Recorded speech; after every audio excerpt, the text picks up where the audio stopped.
Hi friends, welcome to Ratna smart kitchen. ఈరోజు ఒక మంచి రెసిపీతో మీ ముందుకు వచ్చేసానండి. ఈరోజు నేను కొబ్బరి అన్నంతో కొబ్బరి రైస్ చేసి చూపిస్తున్నాను. అంటే కొబ్బరితోటి చాలా రకాలుగా చాలామంది చాలా విధాలుగా చేస్తూ ఉంటారు.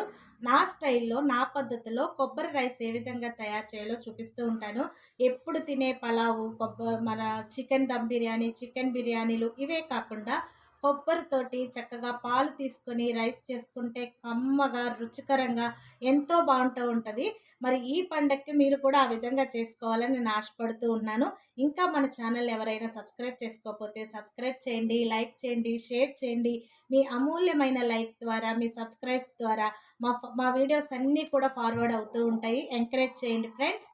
మరి దానికి కావాల్సిన పదార్థాలు, దాన్ని తయారు చేసుకునే విధానం మీరు ఇప్పుడు చూసేద్దాం. మరి ముందుగా కొబ్బరికాయలని తీసుకొని వాటిని పగలగొట్టుకొని ఇలా చిన్న ముక్కలుగా చేసుకొని మనం మిక్సీ చేసుకొని పాలు అనేది తీసుకోవాలండి. కొబ్బరి రైస్కి పాలు ఏ విధంగా తీసుకోవాలో మీకు చేసి చూపిస్తాను. కొంతమంది అయితే కొబ్బరి అనేది తురుముకుంటూ ఉంటారు. నేనైతే ఇలాగా చిన్న ముక్కలుగా చేసుకొని ఇప్పుడంతా ఈజీ మెథడ్లో వచ్చేసినాయి కాబట్టి మిక్సీ చేసుకొని దాన్ని పాలు చేసి చూపిస్తాను. చూడండి ఫ్రెండ్స్, ఇలా మిక్సీ చేసుకున్న దాన్ని మనం ముందుగా ఒక నీళ్ళల్లోకి వేసేసుకోవాలి. ఇలా నీళ్ళల్లోకి వేసుకుంటే పాలు అనేవి వస్తాయి. మీకు చూపిస్తాను ఇప్పుడు. చూడండి ఫ్రెండ్స్, ఇలాగా కొబ్బరిని మిక్సీ చేసుకొని వాటర్లో వేసుకుంటే పాలు అనేవి వస్తాయి. మనం ఎంత పాలు తీసుకుంటున్నామో అంటే రైస్ తీసుకునే దాన్ని బట్టి, ఒక గ్లాస్ రైస్ తీసుకున్నాం అనుకోండి 2 గ్లాసుల పాలు అనేది యాడ్ చేసుకోవాలి. సేమ్ రైస్ మనం ఎలా వండుకుంటామో అదే మెథడు, కాకపోతే ఇది కొబ్బరి పాలతో మనం వండుకుంటున్నాం అంతేనండి. చూడండి, ఇలాగ బాగా ఇందులోని వాటర్లోనే కొంతసేపు అనేది ఉంచామనుకోండి ఈ కొబ్బరిలో ఉన్న పాలు రసం అంతా కూడా బాగా దిగుతుంది. ఈ వాటర్లోకి దిగి పాలు అనేవి బాగా వస్తాయి. ఇలా వచ్చిన పాలని మనం వడపోసుకోవాలి. పెట్టుకొని పాలు అనేవి వడపోసుకోవాలండి. వడపోసుకొని మీకు ఎన్ని వచ్చాయో చూపిస్తాను, ఎంత అలా తీసుకోవాలన్నది. ఇలా ఒత్తుకుంటూ ఇందులో ఉన్న రసం అంతా, ఈ పాలన్నీ కూడా కిందకి దిగుతాయి.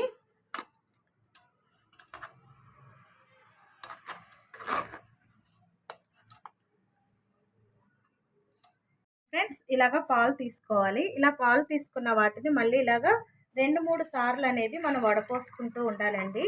వడపోసుకుంటే ఇందులో ఉన్న డస్ట్ అంతా కూడా బయటికి పోతూ ఉంటుంది. ఇప్పుడు మెజర్మెంట్ అనేది మనం తీసుకోవాలండి.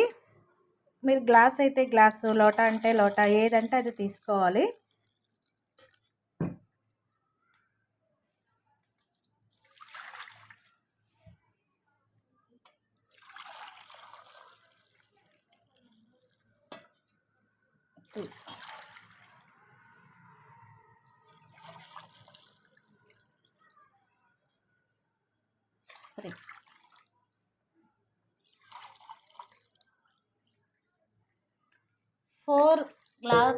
ఫోర్ లోటాతోటి వాటర్ అనేది వచ్చాయి కాబట్టి దీంతో రెండు లోటాల రైస్ తీసుకుంటే సరిపోతుందండి. దీనికి కరెక్ట్గా కొలత అనేది సరిపోతుంది. సేమ్ ఇదే దానితో మనం కొబ్బరి పాలు అనేది కొలుచుకున్నాం కాబట్టి దీనితో 4 లోటాలు వచ్చినాయి కాబట్టి దీంతో రైస్ 2 వేసుకుంటే సరిపోతుంది. మీకు అర్థమయ్యేలాగా వీడియోలు అన్నీ చేస్తున్నానని అనుకుంటున్నాను ఫ్రెండ్స్. ఏమైనా అర్థం కాకపోతే మీరు కామెంట్ సెక్షన్లో తెలియచేయండి, నేను మార్చుకుంటూ ఉంటాను. ఈ విధంగా తీసుకోవాలి. అలాగా 2 తీసుకుంటే సరిపోతుంది. నేను ఒకటి తీసుకున్నాను చూడండి. చూడండి ఫ్రెండ్స్, ఇలాగా దీనితో 2 లోటాల రైస్ అనేది తీసుకొని దీన్ని శుభ్రంగా క్లీన్ చేసి పెట్టుకోవాలి. చూడండి ఫ్రెండ్స్, ఇలాగ శుభ్రంగా బియ్యాన్ని కడిగి పక్కన పెట్టుకోవాలి. చూడండి ఫ్రెండ్స్, మనం తీసుకున్న పాలని మనం ఏ పాత్రలో అయితే వండుతున్నామో అందులోకి పోసుకోవాలి. పోసుకున్న తర్వాత మనం క్లీన్ చేసి పెట్టుకున్న రైస్ను కూడా ఇందులో యాడ్ చేసుకోవాలి. వాటర్ అనేవి వచ్చేస్తున్నాయి, అందుకని వాటర్ అనేది రాకుండా చూసుకుంటూ ఇందులో రైస్ని యాడ్ చేసుకోవాలి. ఇలా రైస్ వేసుకున్న తర్వాత పసుపు అనేది యాడ్ చేసుకోవాలి. అంటే కొంతమంది ఇష్టపడతారు, కొంతమంది ఇష్టపడరు ఫ్రెండ్స్. నేనైతే పసుపు అనేది వేస్తాను. ఈ కొబ్బరి రైస్ అనేది చాలామంది చాలా రకాలుగా చేస్తారు. కొంతమంది బిర్యానీ తాలింపు పెట్టినట్టు కూడా పెడతారు. అయితే దీని ఫ్లేవర్ స్వచ్ఛంగా రావాలంటే ఈ విధంగానే చేసుకుంటే కొబ్బరి రైస్ యొక్క ఫ్లేవర్ అనేది మనకు తెలుస్తుంది. నా స్టైల్లో మీరు ఒకసారి చేసుకొని చూడండి, ఎలా వచ్చిందో కామెంట్ సెక్షన్లో తెలియచేయండి. ఇంకా మన ఛానల్ ఎవరైనా సబ్స్క్రైబ్ చేసుకోకపోతే సబ్స్క్రైబ్ చేయండి, లైక్ చేయండి, షేర్ చేయండి ఫ్రెండ్స్. తర్వాత దీనికి సరిపడినంత సాల్ట్ అనేది మనం యాడ్ చేసుకోవాలి. నేను అన్నీ కూడా ఇందులోనే యాడ్ చేసేస్తున్నానండి. తర్వాత కొంచెం బిర్యానీ ఆకు, తర్వాత లవంగ, చెక్క, మొగ్గ వీటినన్నిటిని కూడా ఇందులో వేసుకోవాలి. పచ్చిమిర్చి అనేవి ఇలాగా 2 భాగాలుగా మధ్యకి చీల్చుకొని వేసుకుంటే సరిపోతుంది. చూడండి ఫ్రెండ్స్, మీకు చూపిస్తున్నాను కదా, ఆ విధంగా మధ్యకి చీల్చుకొని ఇందులో ఒక 5 పచ్చిమిర్చి అనేది యాడ్ చేసుకోవాలి. కొబ్బరి పాలు అనేది తీగా ఉంటాయి కాబట్టి కొంచెం పచ్చిమిర్చి అనేది వేసుకోవాలి. తర్వాత పుదీనా, తర్వాత కొత్తిమీర ఇవన్నీ వేసుకొని బాగా కలుపుకోవాలి. ఈ కొబ్బరి పాలలోనే నూనె అనేది ఉంటుంది కాబట్టి మనం ఎక్కువగా నూనె అనేది యాడ్ చేయకూడదు ఫ్రెండ్స్. ఫైనల్గా కొంచెం నిమ్మరసం, అల్లం వెల్లుల్లి పేస్ట్ అనేది యాడ్ చేస్తాను. ఆ టైంలోని పైన నెయ్యి కానీ కొంచెం ఆయిల్ కానీ వేసుకుంటే సరిపోతుంది. ఎందుకంటే కొబ్బరి పాలలోనే బాగా నూనె అనేది వస్తుంది కాబట్టి మరలా నూనె వేసుకొని ఎక్కువగా వేసుకుంటే వెగట అనేది వచ్చేస్తూ ఉంటుంది. ఇలా కలుపుకున్న తర్వాత సాల్ట్ అది సరిపోయిందో లేదో మనం చూసుకోవాలి. మనం కొంచెం సాల్ట్ అనేది కొంచెం ఎక్కువగా ఉండాలండి.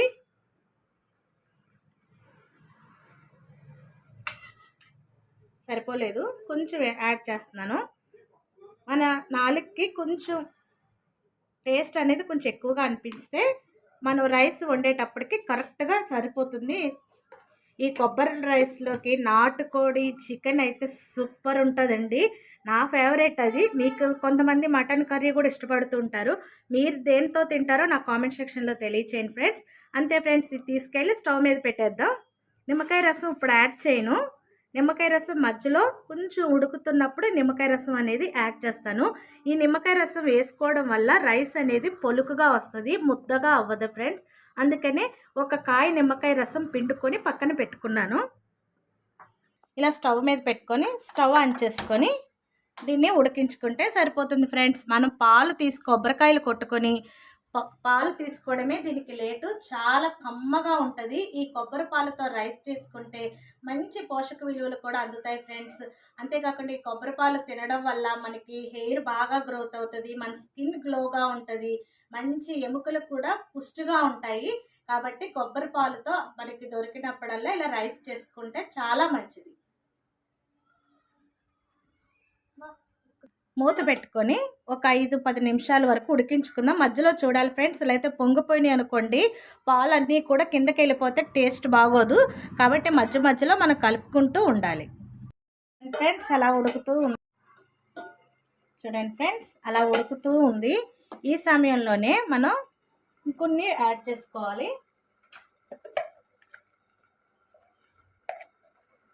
కొంచెం అల్లం వెల్లుల్లి పేస్ట్ అనేది యాడ్ చేస్తున్నాను. ఎక్కువ కాదండి, కొంచెమే, టేస్ట్కి అంతే.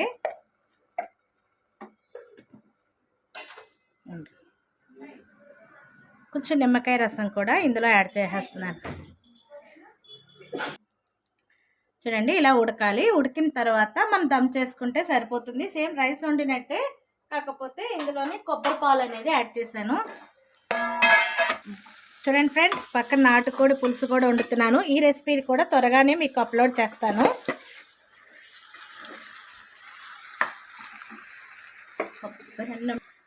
చూడండి ఫ్రెండ్స్, ఇలా కొంచెం పైన నెయ్యి జల్లుకొని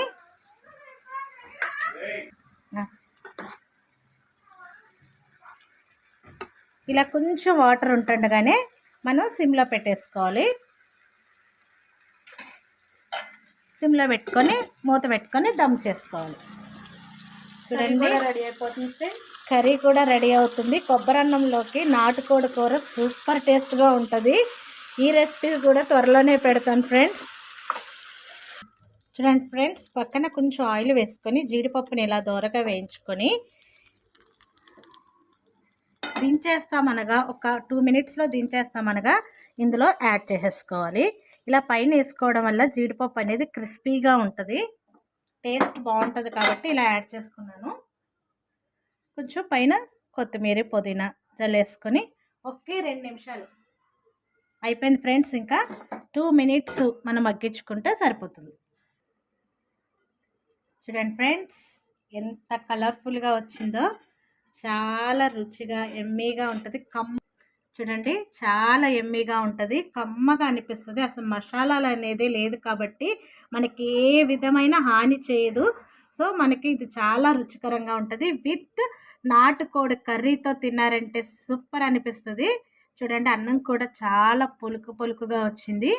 ఈ విధంగా మీరు ట్రై చేసి ఎలా వచ్చిందో నా కామెంట్ సెక్షన్లో తెలియచేయండి. కాకపోతే మనం స్టవ్ ఆఫ్ చేసుకున్న తర్వాత ఒక 5 మినిట్స్ వరకు దీన్ని కదపకూడదండి.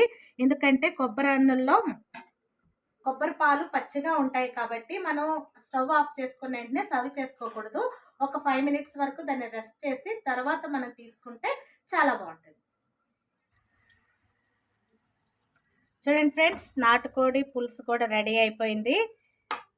విత్ కొబ్బరి రైస్ తోటి నాటుకోడి పులుసు తింటే సూపర్ ఉంటుంది.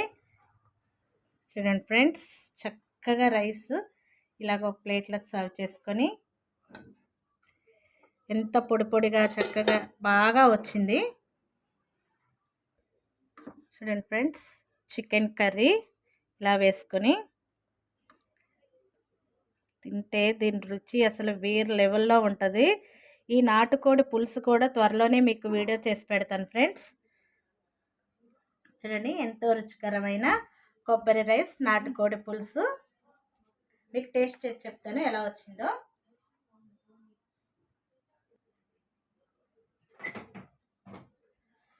వేడిగా ఉంది ఫ్రెండ్స్, చాలా వేడిగా ఉన్నాయి.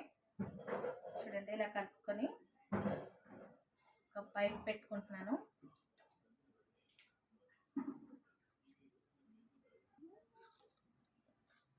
అలా ఆనియన్ కట్ చేసుకొని చికెన్ పీస్ పెట్టుకొని తింటే సూపర్గా ఉంది. మీరు కూడా ట్రై చేసి ఎలా వచ్చిందో నా కామెంట్ సెక్షన్లో తెలియచేయండి. ఇంకా మన ఛానల్ ఎవరైనా సబ్స్క్రైబ్ చేసుకోకపోతే సబ్స్క్రైబ్ చేయండి, లైక్ చేయండి, షేర్ చేయండి. మరొక మంచి వీడియోతో మీ ముందుకు వస్తాను. అంతవరకు బాయ్.